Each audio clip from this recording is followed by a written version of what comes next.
अंबेडकर देखा जाए तो खुद योग्य लोगों में एक अयोग्य बंदा को अपॉर्चुनिटी मिल जाती है राजा की स्कॉलरशिप से कि यूके में जाके पढ़ाई करो।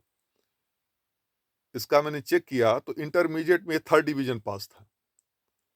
ग्रेजुएशन इसका जो था ये 2nd डिवीजन पास था, 50% से भी मार्क कम थे। ऐसे अयोग्य व्यक्ति के समय बहुत से लोग थे कि जो फर्स्ट डिवीजन पास हुए होंगे ग्रेजुएशन में, इंटरमीडिएट में भी उनका करियर अच्छा होगा, लेकिन उनको विदेश जाने का मौका नहीं मिला।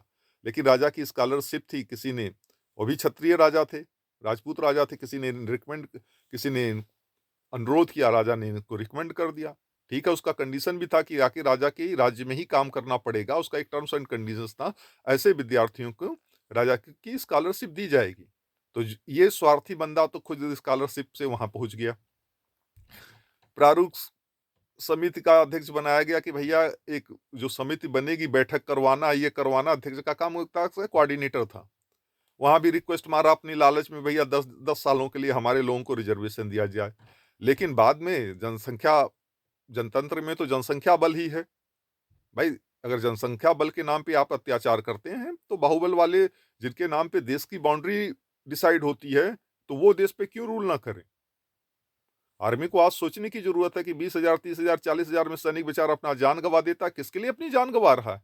जो आपके ही लोगों का हक छीनने के लिए बैठे हुए हैं, कभी SC/SC एक्ट, कभी UGC एक्ट, कभी ये एक्ट। भाई, क्षत्रियों की जमीनें छीन ली गई। क्षत्रिय इसको मत बोलो कि हमने दान दे दिया, दान पहले आपने दिया, बाद में इन्होंने एक तरह से जब शक्ति आ गई तो एक तरह से उसको छीनना ही बोलेंगे, उसको दान बोलना नहीं बोलेंगे।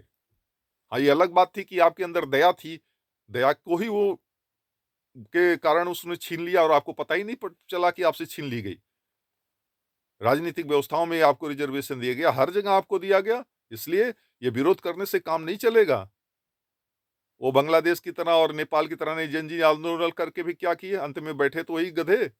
डेमोक्रेसी सिस्टम से ही, डेमोक्रेसी सिस्टम में, प्रजातंत्र में आज जवाब देना होगा कि जनसंख्या के नाम पर जो लोग अत्याचार कर रहे हैं, स्वार्थी लोग, उन पे क्या वो होंगे। चाहे मैं धर्म और जाति इसका विरोधी नहीं हूं, लेकिन हाँ, सारे धर्म जितने हैं, सारी स्टुपिडिटी भरी हुई है, जितने लोग स्वार्थी हैं, अब उनके बारे में क्या कहा जाए। इसलिए अगर आप अच्छे इंसान हैं तो जो चीज भी गलत हो, चाहे जो करे, अपने लोग करें या बाहरी लोग करें, सबका विरोध करें और इन स्वार्थी लोगों को बेनकाब करें। जैसे हमारे लोग भीमटा हैं, कहने को भीमराव अम्बेडकर के सपोर्टर हैं और कहेंगे हम गौतम बुद्ध के अनुयायी हैं। एक नंबर के वज्र महामूर्ख और धूर्त लोग गौतम बुद्ध को समझ ही नहीं पाए। आदि शंकराचार्य की औकात नहीं थी कि गौतम बुद्ध से सामने, वो तो मेरे सामने नहीं खड़ा हो पाता, तो गौतम बुद्ध जैसे एक ऋषि परंपरा के सामने क्या खड़ा हो पाता।